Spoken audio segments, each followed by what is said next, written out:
All right, so here's just a quick walkthrough on how the images and audio kind of come together to create an async music piece. Just go over a high level. So this is a submission from Maelstrom that we have here, and typically when it's delivered, you'd have your audio, your visual, and then some examples to compare against to make sure the sound, the overall music sounds right and the overall image is coming together right. So this is more of like a reference point for us. But the main two folders are visuals and audio, and then cover images, which I'll get into in a second. But audio and visual, ideally they're set up exactly, they're mirrored, because for every audio stem and variant inside, so there's 4 stems, and then inside there's 4 variants here, 4 variants here.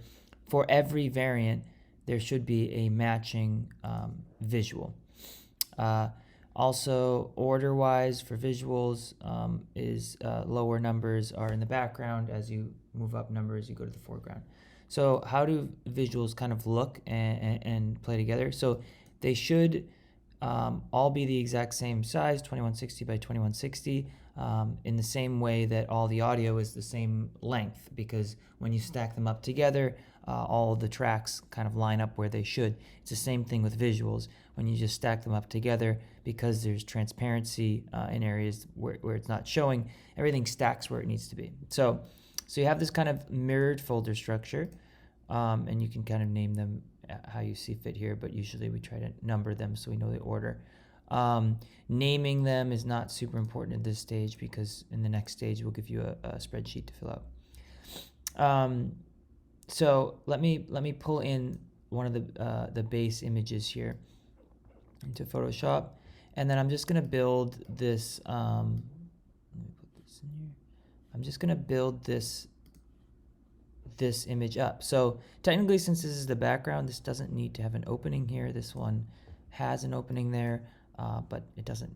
It actually, probably the background should kind of fully fill in everywhere, but that's totally fine. So there is the background. The next layer up is this area.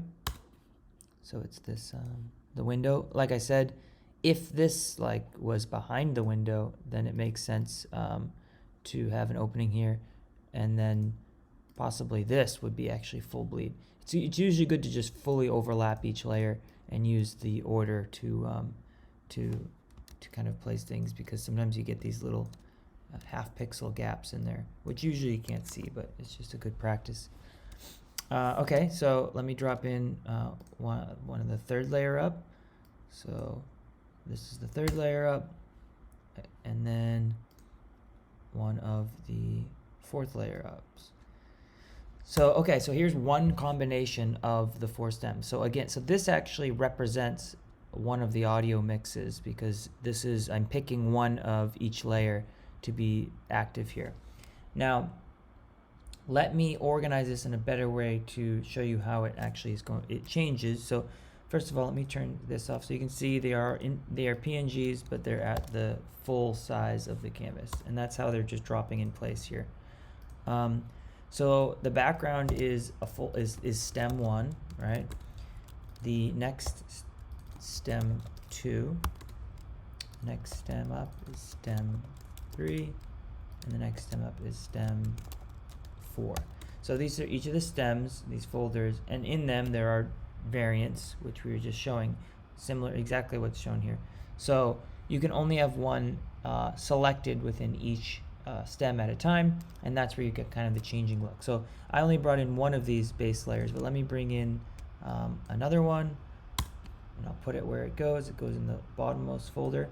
Now you either can have this variant on or this variant, and depending on which audio is, when someone owns this layer, when they change it, it's changing both the audio and the visual to their selection. You can only have one on at a time in each of these buckets. So I'll pull in a third one.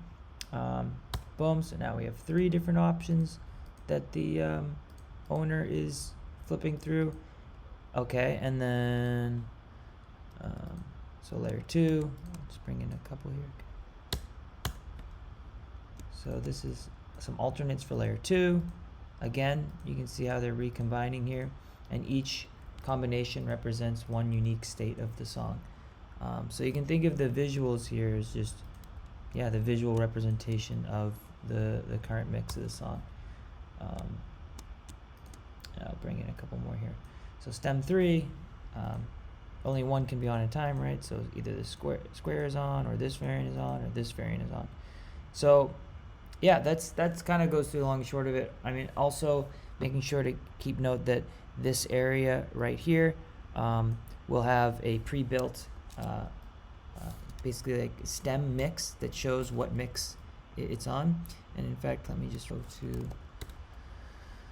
a piece that's live to kind of show this.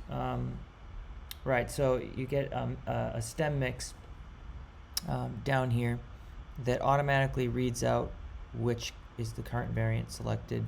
Is it 0, 1, 2, or 3? So just keep this space clear, knowing that that's going to happen.